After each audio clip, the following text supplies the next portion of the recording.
What happens to the ideas we no longer remember?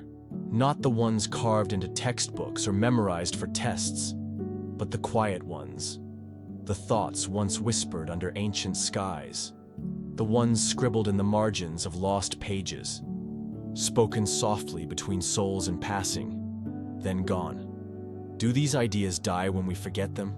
Or do they wait, suspended in time? Like dust on forgotten shelves. Like echoes inside old cathedrals. Like stars that burned out and still shine.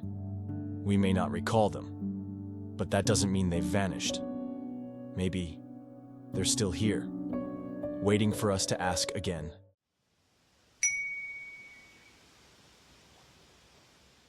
Human history isn't just about wars or inventions.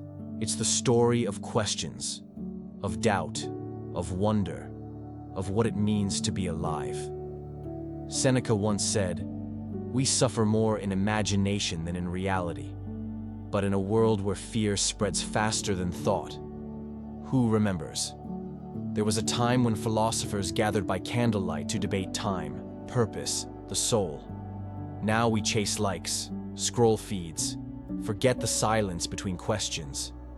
The ideas we lose, they're not outdated, they're buried, beneath noise, beneath speed, beneath forgetting.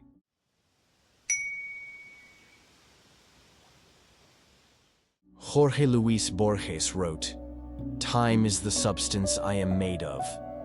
So what are we if not made of memories, even the ones we don't recall? Ideas from long-lost cities, prayers whispered by forgotten tribes, final thoughts of those who died without ever being remembered. Are they gone? Or do they still hum beneath everything we think we know? Beneath ruins, beneath language, beneath the world we call modern. Maybe forgotten thoughts don't vanish.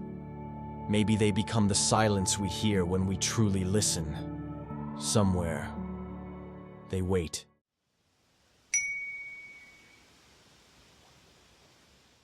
Ideas don't disappear because they're false.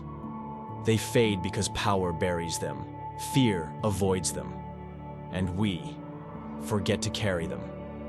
Nietzsche said, "The surest way to corrupt a youth is to teach them to respect conformity over thought." Yet here we are, teaching sameness, rewarding speed, silencing curiosity with noise. We call it progress. But how can we move forward if we don't know what we've left behind? The mind needs effort to hold on to something real. And in this age, that effort feels exhausting, so we let go.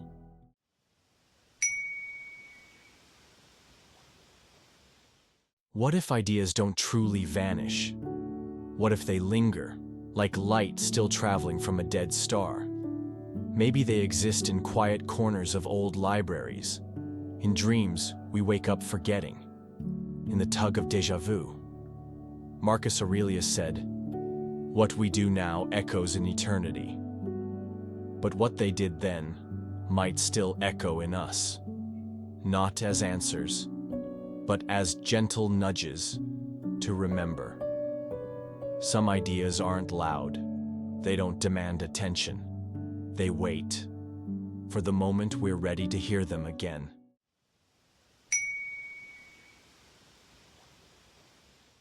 So, what happens to the ideas we no longer remember? They wait, in the quiet, in the space between things. Not gone, just unseen. Not irrelevant, just unspoken. They rest inside silences. Inside questions no one dares to ask anymore. Inside people who feel there's something more, but can't explain what. Some ideas are more than thoughts, they're maps. They show us who we were, and who we might become again. In a world moving too fast to reflect, remembering becomes an act of rebellion. And if you're still here, listening, maybe you've felt it too. That quiet pull, that strange ache, that certainty that something is missing. That's the memory of an idea waiting to return.